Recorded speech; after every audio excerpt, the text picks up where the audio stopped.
ഹരി ഓം. എല്ലാവർക്കും വിനീതമായ പ്രണാമം. ലക്ഷ്യം. ഓരോ മനുഷ്യ ജീവിതത്തിനും ഒരു ലക്ഷ്യമുണ്ട്. ആ ലക്ഷ്യത്തിലേക്ക് മാത്രമായിരിക്കണം ഒരു മനുഷ്യൻ്റെ ശ്രദ്ധ.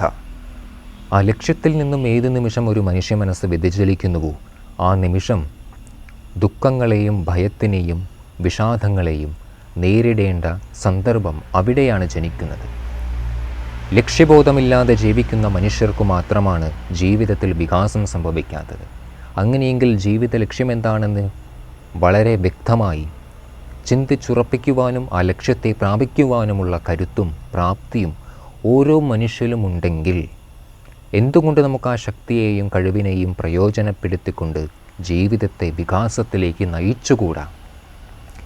ഇതാണ് നാം ചിന്തിക്കേണ്ടത്. ജീവിതത്തിലുണ്ടാകുന്ന പ്രതിസന്ധികളിൽ തളരാനോ ഭയപ്പെടാനോ ദുഃഖിക്കുവാനോ ഉള്ളതല്ല മനുഷ്യ ശരീരമെന്നും മനസ്സിനും ബുദ്ധിക്കും പ്രകൃതിക്കും ശാരീരിക പരിമിതികൾക്കും അതീതമായി സഞ്ചരിച്ചുകൊണ്ടുള്ള ആനന്ദത്തെയും ശാന്തിയെയും പ്രാപിക്കുവാൻ സാധിക്കുന്നതാണ് ഈ മനുഷ്യ ശരീരമെന്ന് നാം തിരിച്ചറിയേണ്ടതാണ്. കഴിഞ്ഞ ക്ലാസ്സിൽ 2-ാം അധ്യായത്തിലെ 55-ാമത് ശ്ലോകം വരെയാണ് നാം കണ്ടത്. അവിടെ ഒരു സ്ഥിതപ്രജ്ഞൻ്റെ ലക്ഷണം എന്താണെന്ന് ഭഗവാൻ പറഞ്ഞു. ഇനി തുടർന്നും ആ സ്ഥിതപ്രജ്ഞൻ്റെ മാനസികാവസ്ഥ എങ്ങനെയായിരിക്കുമെന്ന് 56-ാമത്തെ ശ്ലോകത്തിൽ പറയുന്നു. ദുഃഖേഷു അനുദ്വിഗ്ധമനാ സുഖേഷു വിഗതസ്പൃഹഃ വീതരാഗഭയക്രോധഃ സ്ഥിതധീഃ മുനിരുച്യതേ. ദുഃഖേഷു അനുദ്വിഗ്ധമന സുഖേഷു വിഗതസ്പൃഹ.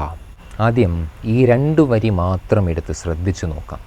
ദുഃഖങ്ങളിൽ അശാന്തമാകാത്ത, അസ്വസ്ഥമാകാത്ത, വേദനിക്കാത്തൊരു മനസ്സും അതുപോലെ തന്നെ സുഖേഷു വിഗത സ്പൃഹ, സുഖങ്ങളെ പ്രാപിക്കുമ്പോൾ അതിലും അമിതമായ താല്പര്യം ഇല്ലാത്ത അവസ്ഥ. ഇനി അടുത്ത 2 വരി പറയുന്നു.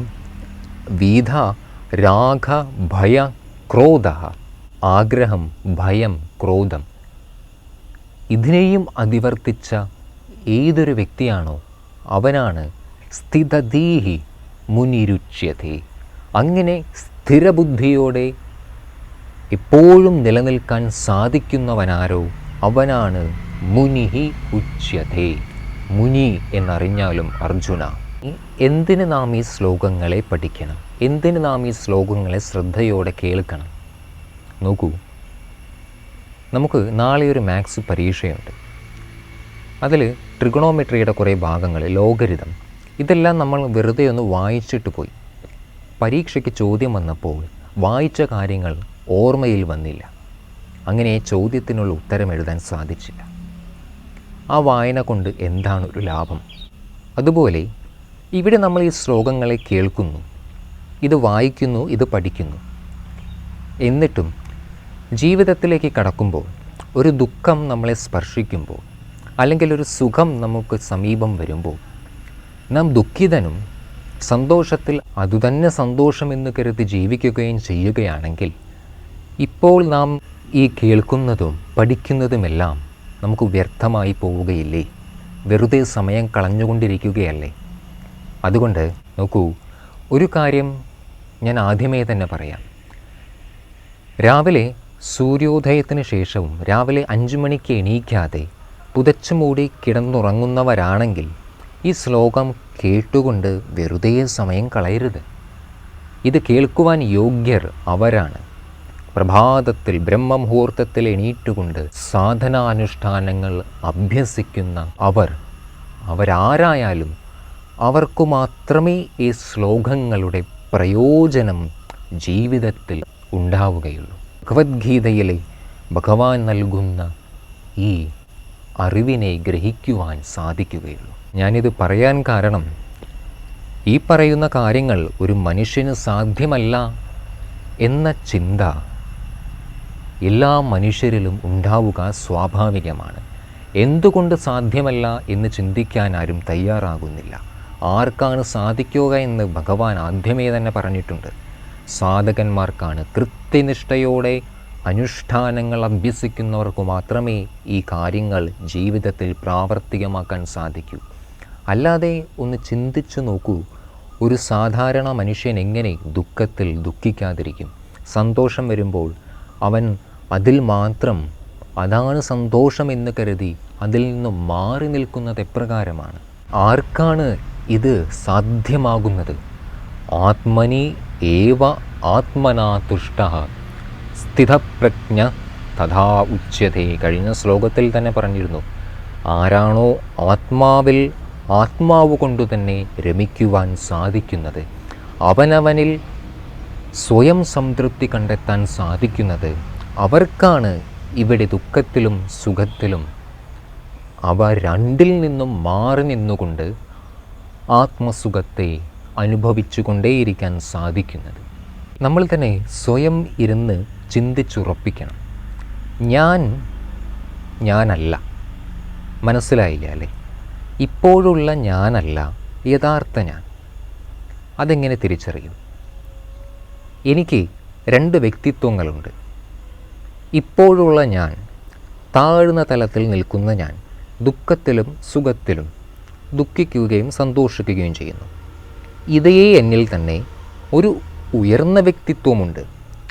ആ വ്യക്തിത്വം ദുഃഖങ്ങളിൽ ദുഃഖിക്കുന്നുമില്ല, എന്നാൽ സന്തോഷം വരുമ്പോൾ അതാണ് സന്തോഷമെന്ന് കരുതി അതിൽ ബന്ധിച്ചു നിൽക്കുന്നുമില്ല. ഇത് രണ്ടും എന്നിലാണെങ്കിൽ എന്തുകൊണ്ടെനിക്ക് താഴ്ന്ന തലത്തിൽ നിന്നും ഈ മുകളിലുള്ള തലത്തിലേക്ക് ഉയർന്നുകൂടാ? ഇതാണ് ഈ ശ്ലോകത്തിലൂടെ തിരിച്ചറിയേണ്ട രഹസ്യം. പക്ഷേ ഇത് ഒറ്റയടിക്ക് സാധ്യമല്ല.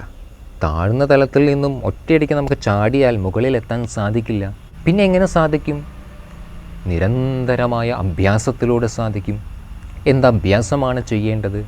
എണീക്കൂ, രാവിലെ 5 മണിക്ക് എണീക്കൂ, പ്രാണായാമം പരിശീലിക്കൂ, പ്രണവോപാസന, ഒരേ മന്ത്രം തന്നെ 108 തവണ ഒരു ജപമാല എടുത്ത് ശീലിച്ചുകൊണ്ടേയിരുന്നാൽ താഴ്ന്ന തലത്തിൽ നിൽക്കുന്ന ഇപ്പോഴത്തെ നാം പടിപടിയായി മുകളിലേക്ക് ഉയർന്നുകൊണ്ടേയിരിക്കും ഓരോ ദിവസവും.